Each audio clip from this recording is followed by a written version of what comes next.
Hi, I'm Paul Gillingwater, cybersecurity specialist.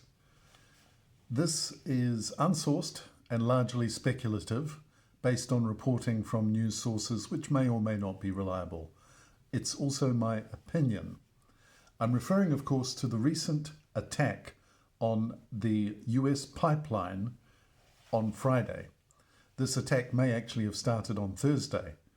One of the suggestions is that there was a ransom paid. Initially, the company denied it and said, no, we didn't pay a ransom. Subsequently, it's been discovered by some reporters that 75 bitcoins, amassing to around $500,000, has been paid or was paid to the entity. That entity goes under the name of Darkfire. Now, whether, of course, Darkfire still has the money is an interesting point of speculation, particularly because the latest reports suggest that Darkfire is no more. It consisted of experienced hackers from a previous syndicate, and apparently one of its affiliates undertook the attack itself. And they claim that it's their policy not to take the advantage of critical infrastructure like hospitals or gas stations or pipelines. Unfortunately, they did, and there were consequences. One of those consequences, according to Darkside themselves, is that they have had all of their bitcoins seized, possibly by police in Russia.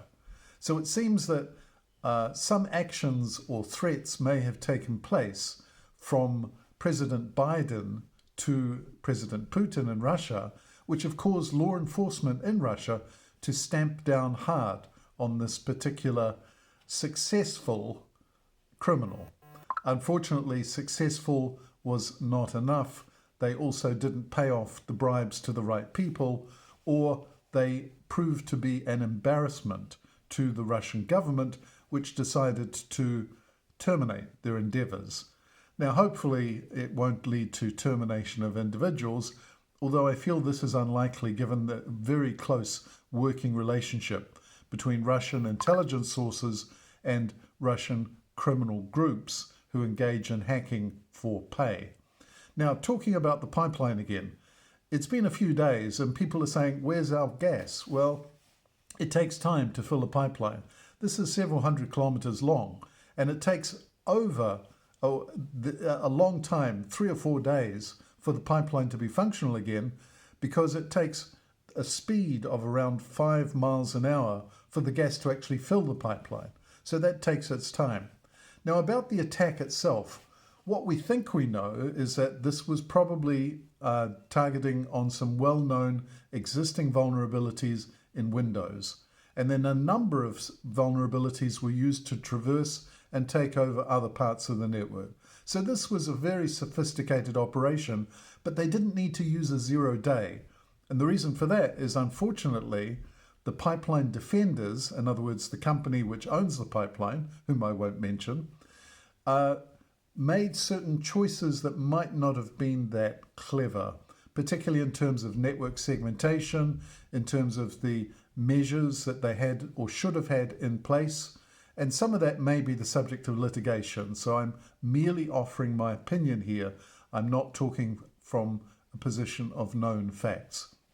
However, the rumor is that the organization itself recently applied or advertised for senior security executives, and apparently some of the information in that led independent observers to consider that maybe this company isn't really the most sophisticated when it comes to dealing with sophisticated cyber attacks. So we have a combination of a traditional business which is not very good at the technology, combined with known or existing vulnerabilities, which obviously could have been scanned for or remediated if they had the processes in place. You have a sophisticated and experienced group of attackers, or at least one of their affiliates, who took advantage of these open vulnerabilities. You have the interesting saga of the money, which has now disappeared, and also the infrastructure of the attackers has also gone. For example, the server on which they were supposedly going to post the information that they gleaned from the attack site. Overall, no one is really covered in glory, but it does reveal something of the workings, and one has to speculate, could the US engage in further actions? Could it engage in sanctions against named individuals who might have links to this? Or if not senior enough, could they target specific actions? Because make no bones about it, this potentially was an act of cyber war. It's not the first time, it won't be the last.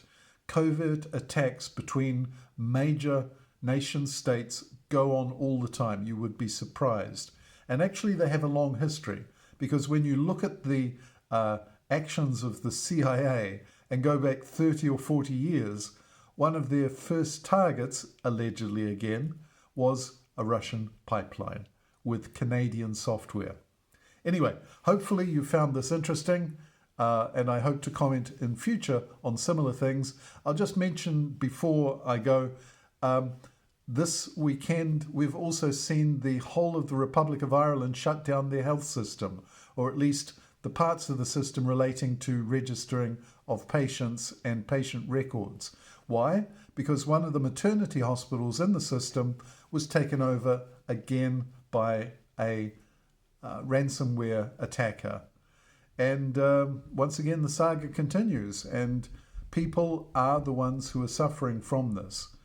It won't be long before things start to get serious, and like almost happened in the case of Germany, we may see the first deaths in this cyber war. Thank you very much.